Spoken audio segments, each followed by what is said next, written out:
All right, let's do it.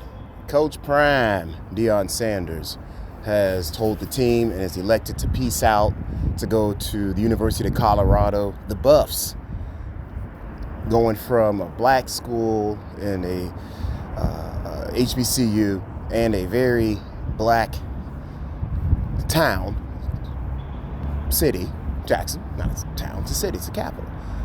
In the blackest state in America by demographics, Mississippi, to Boulder, Colorado, which by the numbers that I was able to look up recently has a 2.6% black student population at UC, at U of Colorado, whatever they call it. And the town, Boulder, has 1.2% black folk. So that is going to be interesting. And I'm going to go straight to the main point, and we can talk the X's and O's in football, and there's people that can do that better than me and us here on Beyond Sports. But I think part of the concern I have here is the story.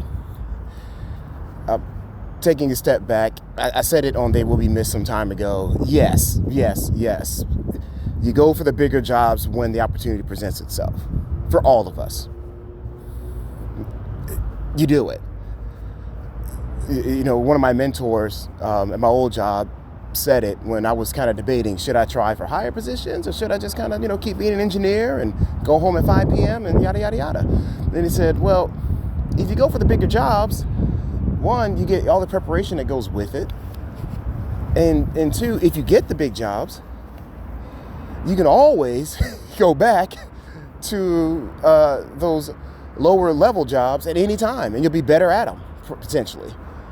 That will always be there, but the big job may not always be there. So if the opportunity presents itself and you're prepared for it, you take it. Yeah, I'm on my walk here in the park here in Baku. So hence the cars in the background. I figured I'd just hang out at the park today for my morning walkabout. But you take the opportunity. And we know college football, that there's only like 6 or 7, if you will, terminal jobs in college football coaching. That if you get that job as the head coach, that's it. That is the highest you can go in college football.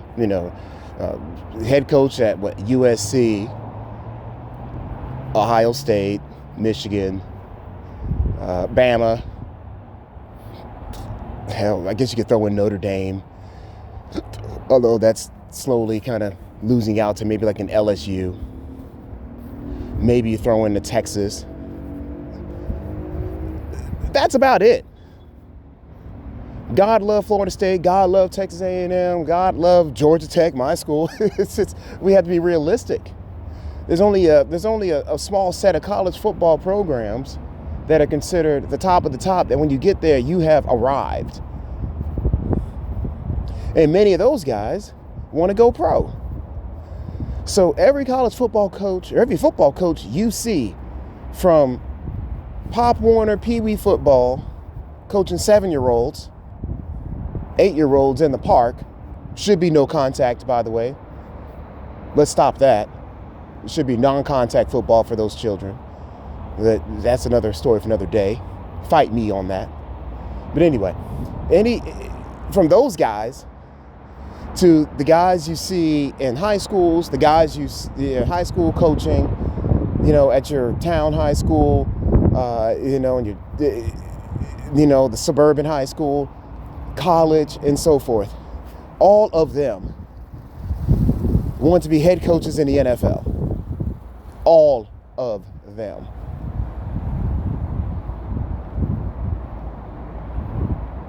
And in all reality, we know that for some of them, many of them will tell you, and it's probably true, many of them will tell you that when they're coaching that neighborhood team or whatever, that high school team in a bad neighborhood or a rough part of town, or that team out in the rural, out in the sticks, quote unquote, in the county, that's giving these kids a shot, they'll tell you, the Lord called them. They got a calling. The Lord called them to be at this place at this time. They'll tell you that. And I think to an extent, yes, they do feel a sense of mission and purpose. But if David Tepper or Cal McNair admin is online too, is on your cell phone to say, hey, we see what you're doing out there at Crest in the mountains in North Carolina. Would you be up for a meeting? The answer is going to be yes.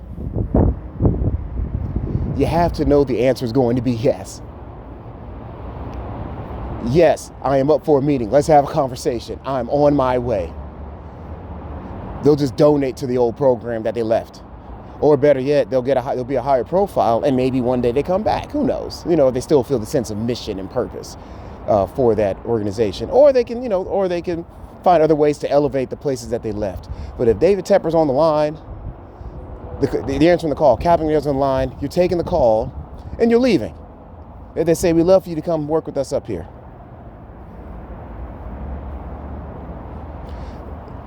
Yeah, I'm sure there's exceptions, guys that are, near retirement age. They don't want to try to start over. Okay, yeah, whatever. But I think you get what I'm saying.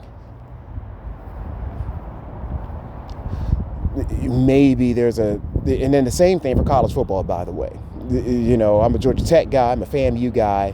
Willie Simmons. If Willie Simmons doesn't get hired up, maybe not a Power 5, but if he doesn't get hired up by an FBS school, it's pure racism at this point.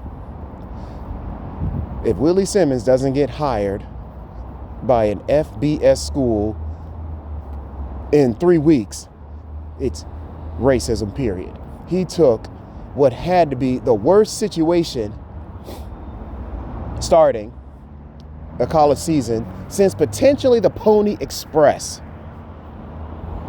being talked about. National news, program in shambles. All the admins messed up. All the transfers are messed up. All the grades aren't coming through correctly. Everything went wrong. You played against Jackson State, who's on a high of a high, and they come in Miami. You play over your heads at Carolina, but you still lose. You go to Miami against Jackson State and get absolutely demolished. I don't want to use, most profanity here, but we got effed horrendously. We had our phone call with our boys at maybe halftime of that game. We're all drinking.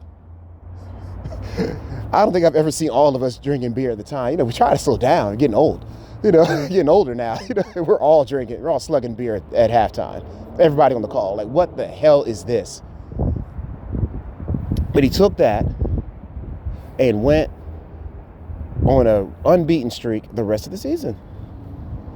And if only the prime time, the Deion Sanders Jackson State team, if they were not there, we'd be in the SWAC championship playing against Southern, who we already beat.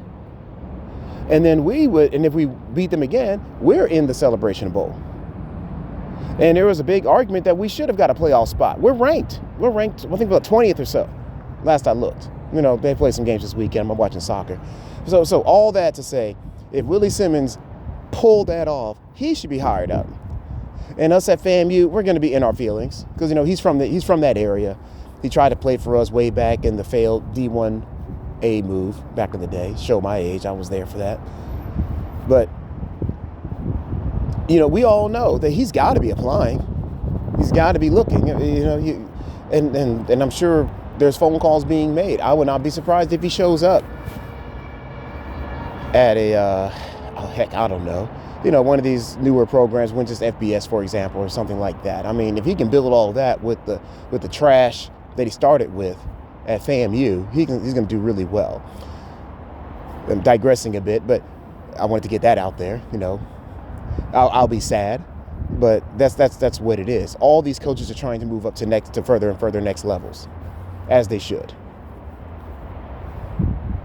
So I have no issue whatsoever that Coach Prime is going to Colorado for that purpose.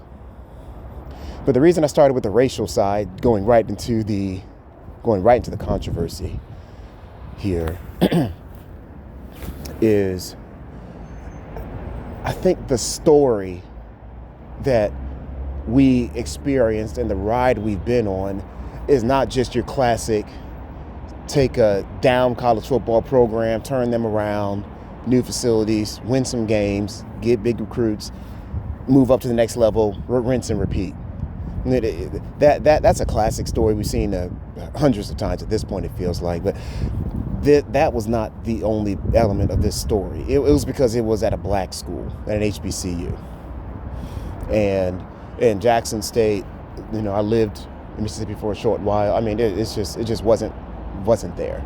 It had the potential, massive stadium.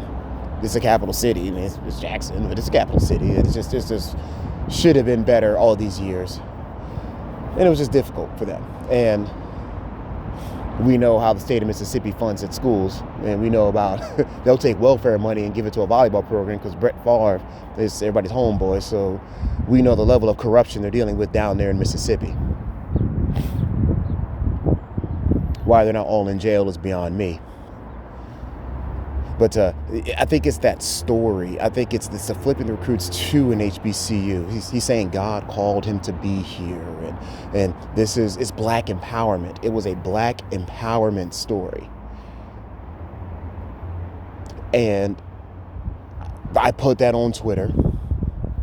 Not going to take it back. Not that Elon Musk would let me take it back, but I'm not going to take it back. I think it's just where he's going next. I think it's just a wow to me. You go where the job is, okay, fine, that's who's hiring. But I'm thinking, he's going to Colorado? If he was going to University of Houston, not that these schools are looking, University of Houston, Georgia Tech is probably looking. So that's in Houston, Georgia Tech in Atlanta. I don't know if Cristobal's going to last in Miami, down in Miami. Again, urban centers, lots of black folk. Georgia Tech, the number one, last I looked, number one graduate of black engineers, I think. It's still Georgia Tech. Maybe A&T's surpassed now, last I looked. But, University of Houston, lots of diversity, lots of black folk there. It's not the end of the world. Hell, even Georgia State, but not that's a big program. University of Miami, we all know about the U. But, I would say even in Maryland, the proximity to D.C., you can really build a connection to that fan base there. Evidenced by what the former Jeff Collins tried to do at Georgia Tech. He tried to reconnect it back to Atlanta.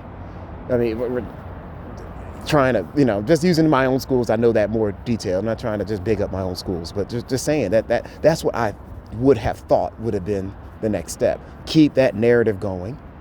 Keep pushing it for us. And he's at Colorado. Seriously.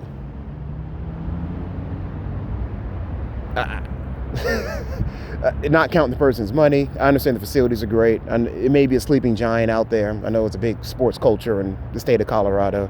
It could be a sleeping giant one day. Okay. I don't get it. I could have seen in South Florida. I know they were looking. I mean, University of South Florida, they're right there. But I guess it's not a Power 5 school. I mean, maybe they're moving up. But, and then on top of that, a lot of us in our shows and all that, all of us largely figure, yeah, he's got to move up. But, at least, he's got 3 kids at the damn school at Jackson State. It's that story of the children are there. His son is doing great quarterbacking. Another son's kicking butt. I think he got injured a little bit. And his daughter just enrolled playing basketball there. I mean, it feels like, our thoughts were, okay, probably not his daughter because she just got there. That could be a bit long because she's not playing football, obviously. But probably when his youngest son pieces out, either he decides to go pro, NFL, XFL, whatevs, or straight up graduates another year or two from now, then he'll say, okay, that's probably the extent of it. I'll go ahead and peace out as well and try my hand at somewhere else because it's all there. Again, that story, that narrative goes away when he moves to another school. No, his son, I'm going to take a guess. I think he said he coached his son in every sport he played to this day. I think he said that. So if that's the case, yeah, I imagine his son's going to transfer to Colorado. But what story is going to be told in Colorado? What's the narrative going to be that makes it unique, other than, Coach Prime, which, yes, he is a force of nature unto himself, and I'm very happy for him. But what's that story going to be now? Building up what? In Boulder, effing Colorado, in the mountains, in the cold.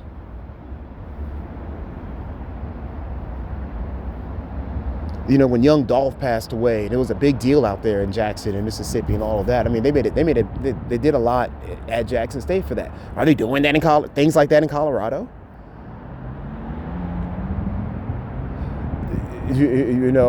Talking about pay us for us. You don't have to pay us to play for us. Is that the case in Colorado? No. Hell no.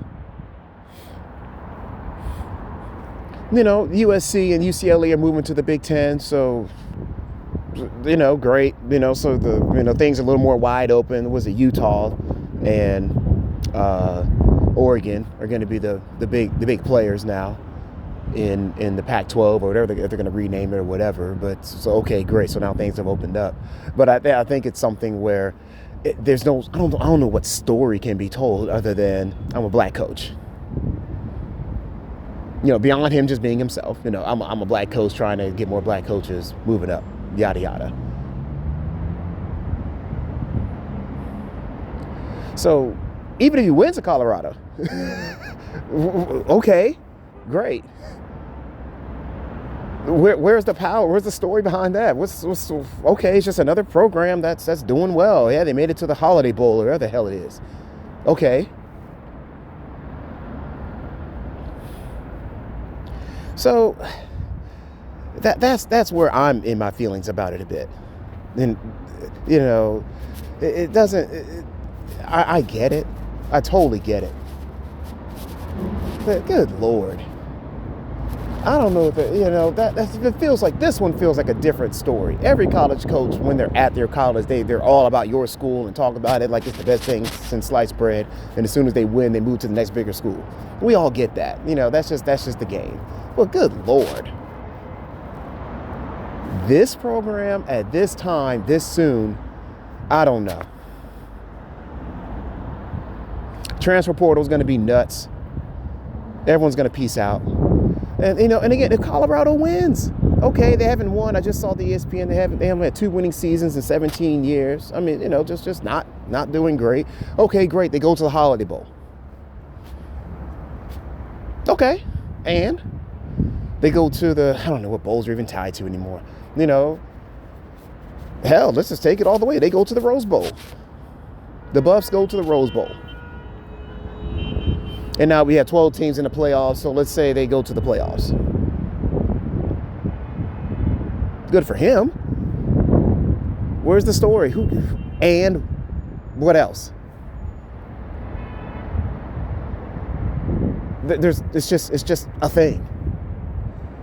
So it's just another football program we don't watch. Just doing their thing. So I just don't see. I feel it. I'll probably come around to it. I'm sure there will be better narratives that can be spun. They may go with the narrative of more black coaches in these Power 5 schools and bring them up. He may be somebody that talks up other HBCU coaches to bring them up. Talks them up to maybe get hired or whatever.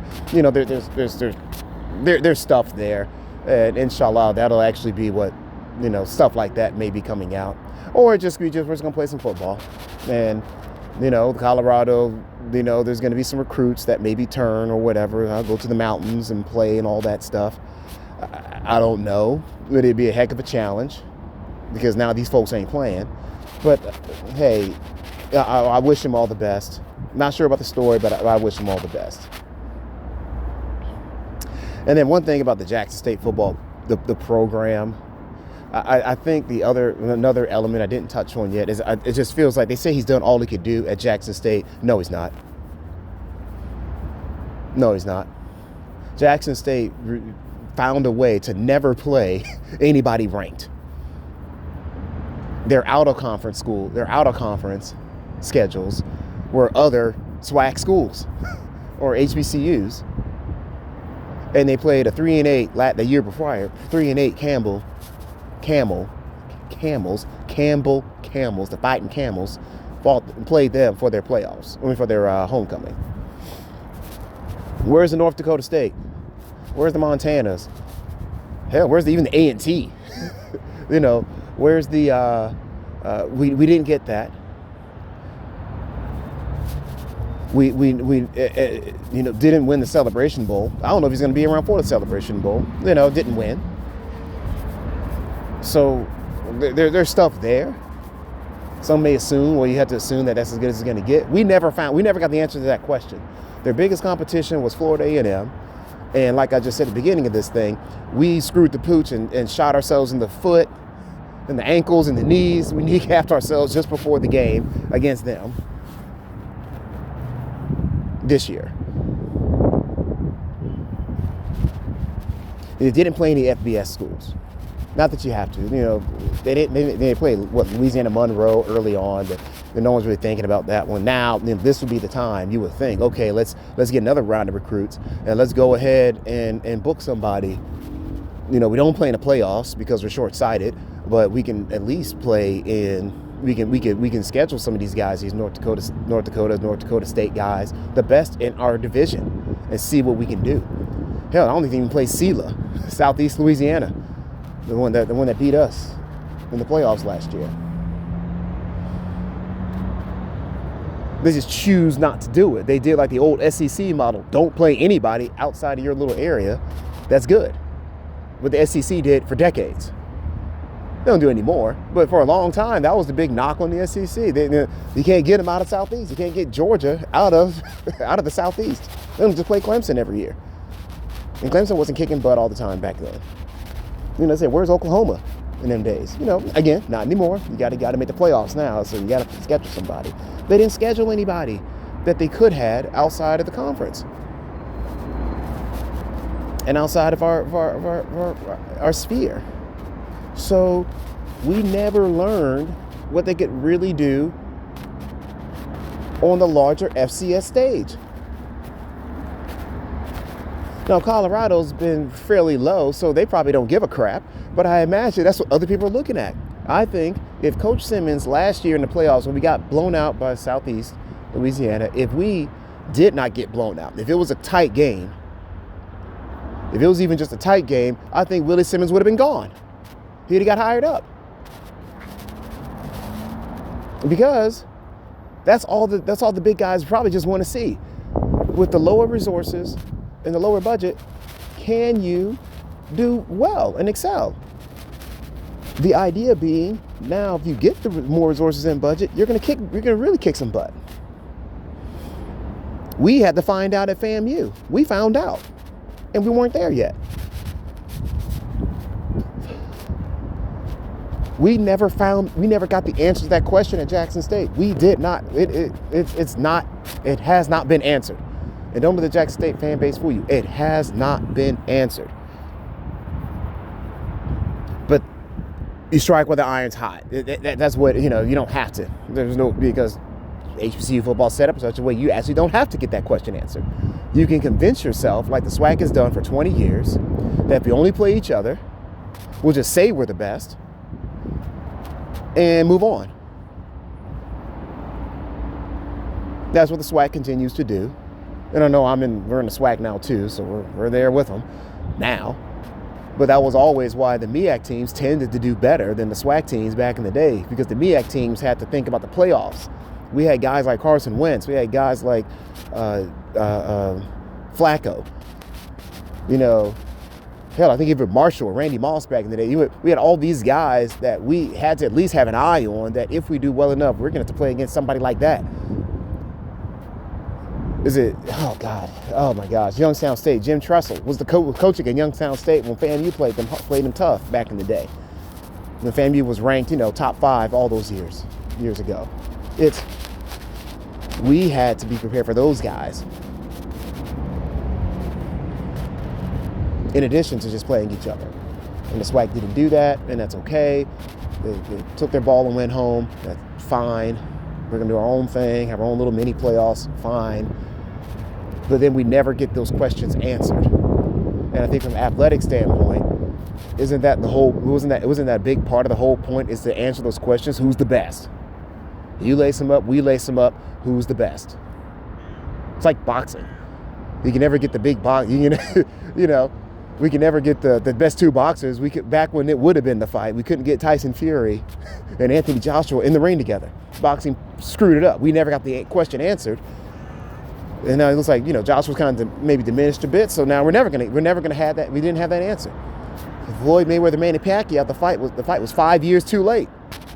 We never got the question answered when we wanted it. So with Jackson State, we didn't get the question answered. We'll never know.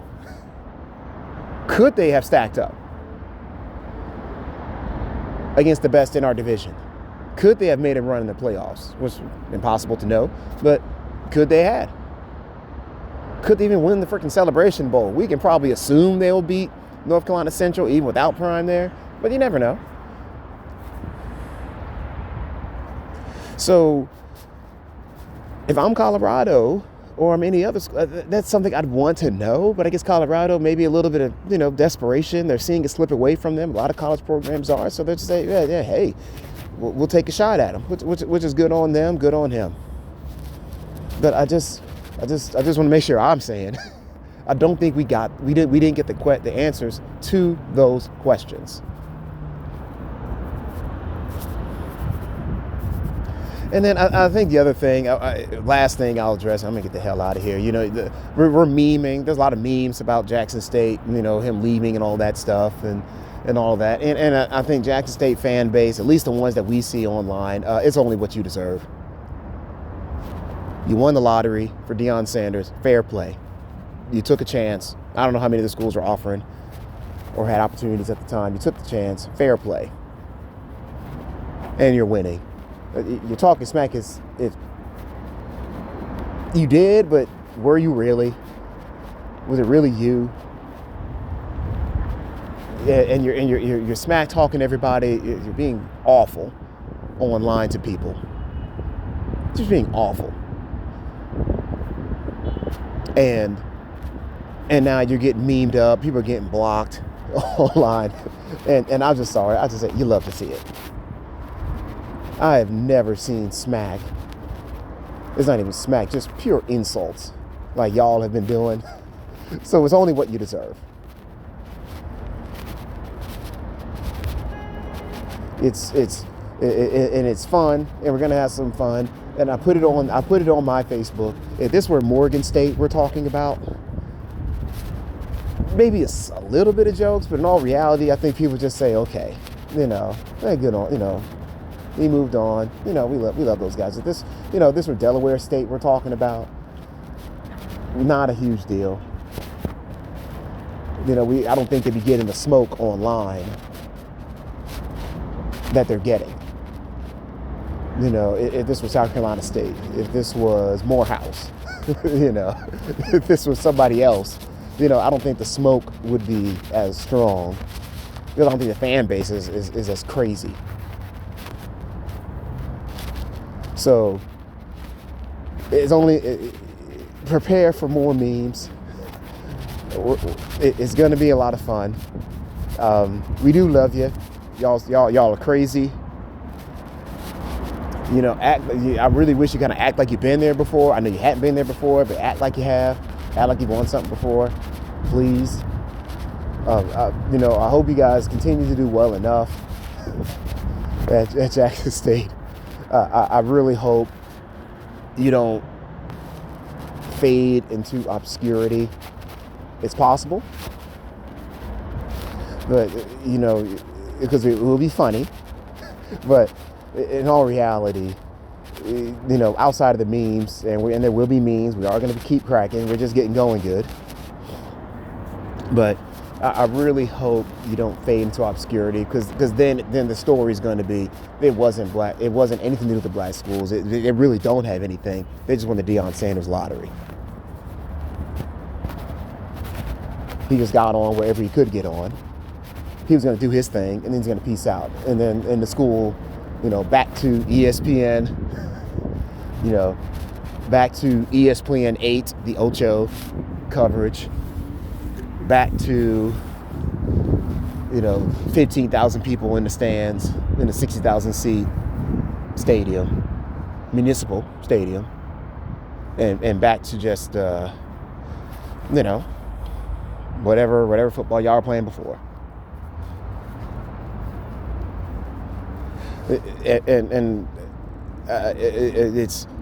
It'll be funny, but it would be kind of sad to see.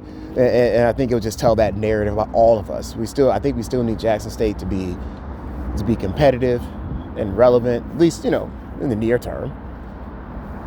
You hate for all that to just go away, right out the bat.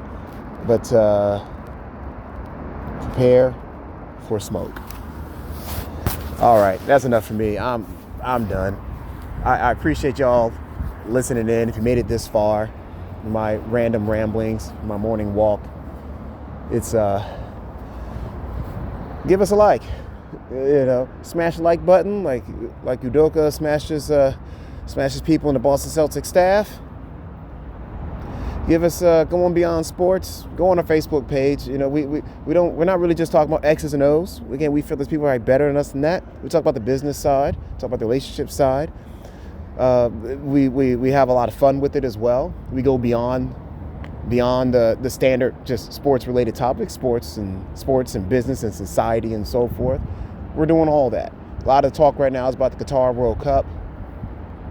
I'll just add it, by the way, small flex, but and all the things that surround that. Really fascinating discussions going on about that. Fascinating discussions about some of the about some of the business of sports we're seeing right now. I know the Jackson State's going to be one we're going to talk about, and then how they interact with African Americans and so forth. We just have a lot of fun, really good chats, really good discussions. Come on, hang out with us on Beyond Sports. And then, if I ever get it back going again, I got to get back on my They Will Be Missed. I'm traveling so much, doing a lot of work, couldn't do those late nights with the Twitter space. But let me know in the comments if you guys kind of like this format. Maybe go through YouTube instead of Twitter. I don't know how much longer Twitter's going to be there. But, so maybe it could be time to peace out now. Switch to something else. But I think we're going to find a better time for it. I think we'll do YouTube Live. Whether you'll see our pretty faces or not, can't guarantee that. But at least we'll be able to have the conversation, and you guys can come into the comments, maybe bring some people in on the call, and be a little different format than the free for all that is Twitter Space. As much as I enjoy those free for alls, you never know who's gonna chime in. All right, y'all, be cool, be safe out there. Sorry for Team USA losing. I feel horrible. Still licking our wounds about that. And congrats to Coach Prime. Congrats to Jackson State winning the SWAC. Congrats to the fan base. You guys, it's a hell of a ride. It's going to be a hell of a 30 for 30 documentary. Congrats for getting all the smoke you're about to see. Get your block button ready. Get your hide. You might want to take a break from offline. And, hey, congrats to the Colorado Buffs, man. They pulled off a little bit of a coup here. I don't know if this was his first choice. So, hey, the Buffs, hey, get on you. Will I watch a game? You never know. But, hey, good on you. All right, y'all be cool. Peace.